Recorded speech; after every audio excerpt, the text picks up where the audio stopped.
Hello guys, welcome back to our channel. ఈరోజు మనతో ఉన్నారు Bonigala Salomon garu, AMFI's registered mutual fund distributor. And మీకు సంబంధించిన ఫైనాన్షియల్ డౌట్స్ ఏమన్నా సరే సార్కి మీరు డైరెక్ట్గా అడిగి తెలుసుకోవచ్చు అనమాట. నమస్కారం సార్. నమస్తే అండి విరాట్ గారు. సార్, డబ్బుని సంపాదించాలి అనే కాన్సెప్ట్ మీద మీరు చాలామందికి ఎంతో నాలెడ్జ్ ప్రొవైడ్ చేసి ఎంతోమందిని ఫైనాన్షియల్గా డెవలప్ చేస్తూ ఉన్నారు. బట్ ఆ విషయం ఇప్పుడు వరకు మన ఆడియన్స్కి ఇంకా తెలియాల్సి ఉంది.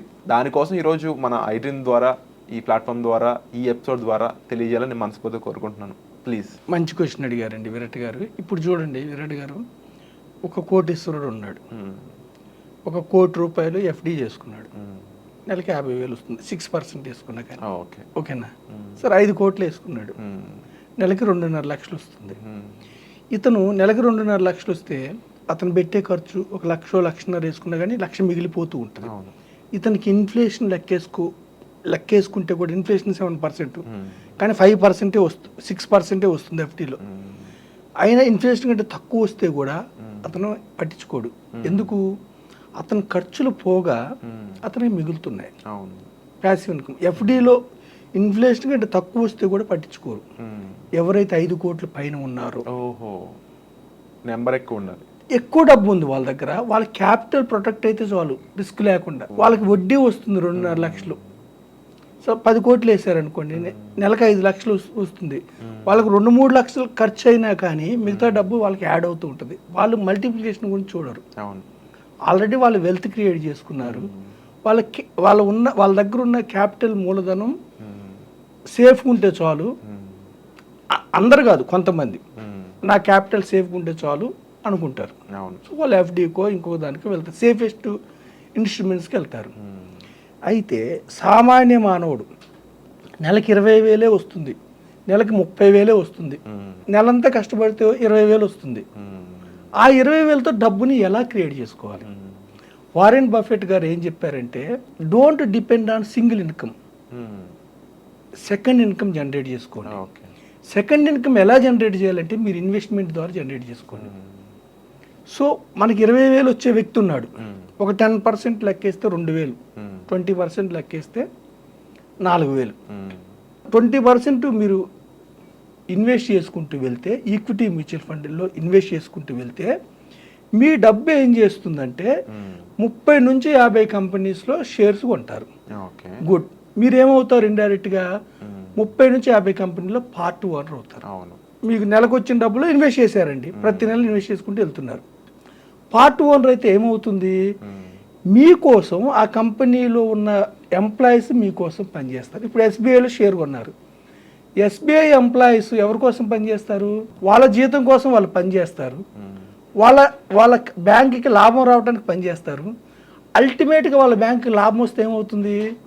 ఎస్బీఐ బ్యాంక్ షేర్ వాల్యూ దీర్ఘకాలంలో పెరుగుతూ ఉంటుంది. ఈక్విటీ మ్యూచువల్ ఫండ్లు మీకోసం ఎస్బీఐ బ్యాంక్ షేర్ కొంటారు, హెచ్డిఎఫ్సి షేర్ కొంటారు, టీసీఎస్ కొంటారు, ఇన్ఫోసిస్ కొంటారు. అంటే భారతదేశంలో ఉన్న టాప్ 500 కంపెనీస్లో షేర్స్ మీకోసం ఈక్విటీ మ్యూచువల్ ఫండ్లో కొంటారు.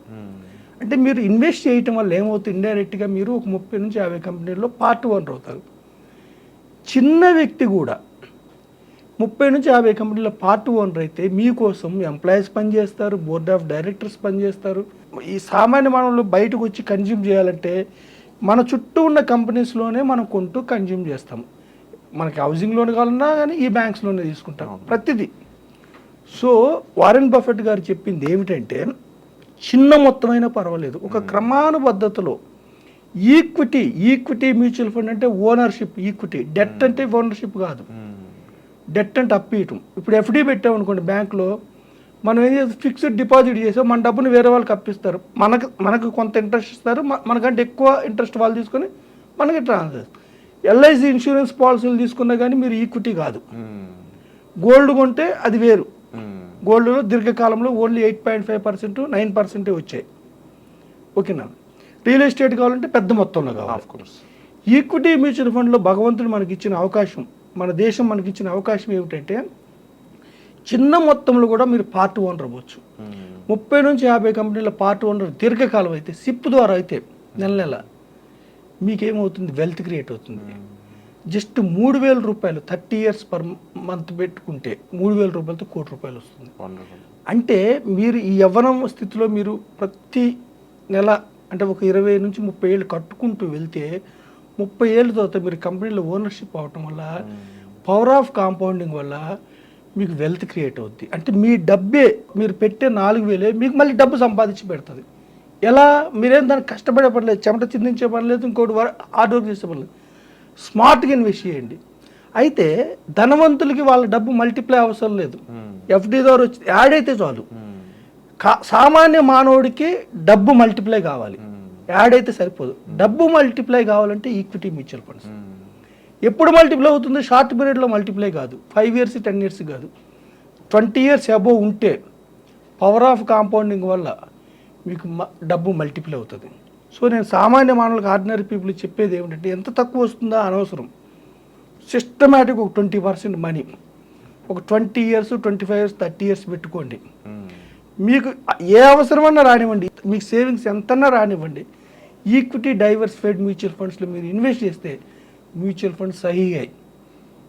మనకి అవేర్నెస్ క్రియేట్ చేయడం కోసం amphi association of mutual funds in India Dhoni ద్వారా, సచిన్ ద్వారా, విరాట్ ద్వారా, పెద్ద పెద్ద స్టార్స్ ద్వారా సామాన్యమైన ప్రజలు ఈక్విటీ మార్కెట్లో పార్టిసిపేట్ చేయడానికి యాడ్స్ ఇస్తున్నాయి. మన దేశం ఇప్పుడు 5th largest economy in the world, 2029కి 3rd లార్జెస్ట్ ఎకానమీ అవబోతుంది. ఈ యొక్క ఇండస్ట్రియల్ గ్రోత్లో, ఈ యొక్క జీడిపి గ్రోత్లో మీరు ఏం లేదు, ఈ లాభాలు, సెన్సెక్స్ వచ్చే లాభాల్లో మీరు పార్టిసిపేట్ అయితే సామాన్య మానవుడు ఒక ఆర్డినరీ స్టేజ్ నుంచి దీర్ఘకాలంలో ఒక హై స్టేజ్కి వెళ్తాడు. మనకి డబ్బు మల్టిప్లై కావాలి. సామాన్య మానవుడికి డబ్బున్న వాళ్ళకి డబ్బు మల్టిప్లై కాకపోయినా పర్వాలేదు, వాళ్ళకి యాడ్ అయినా పర్వాలేదు, వాళ్ళు అందులోంచి వాడుకోవాలి.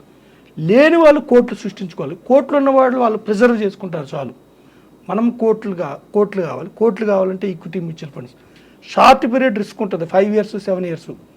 దీర్ఘకాలం ఉంటే సెన్సెక్స్లో 10 ఏళ్ళ పైన ఉన్న వాళ్ళకి నెగిటివ్ రిటర్న్స్ లేవు.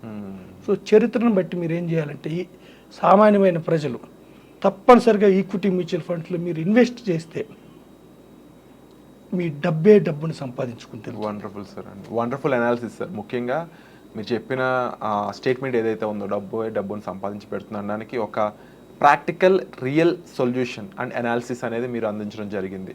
అండ్ డెఫినెట్లీ ఎవరైతే ఇప్పుడు లోయర్ మిడిల్ క్లాస్ పీపుల్ ఉన్నారో వాళ్ళందరికీ కూడా డెఫినెట్లీ ఒక ఫైనాన్షియల్గా సెక్యూర్డ్ పొజిషన్కి వెళ్ళాలని అందరికీ ఉంటుంది. ప్రతి నెల చివరికి వచ్చేటప్పటికి డబ్బులు అయిపోవడం కంటే కూడా నెల చివరిలో కూడా మన దగ్గర డబుల్ శాలరీ ఉంటే ఎలా ఉంటుందనే ఫీల్ చాలామందికి కలగాలి. దానికి సంబంధించి చాలామందికి ఫైనాన్షియల్ నాలెడ్జ్ అందజేయాలని మీ సంకల్పం అనేది చాలా గొప్పదని చెప్పాలి. చాలామందికి ఇలా ఫైనాన్షియల్గా సంబంధించి ఏ డౌట్స్ ఉన్నా సరే మీరు సొలొమోన్ గారిని సంప్రదించవచ్చు. And wonderful information sir. Thank you so much. Thank you అండి విరాట్ గారు.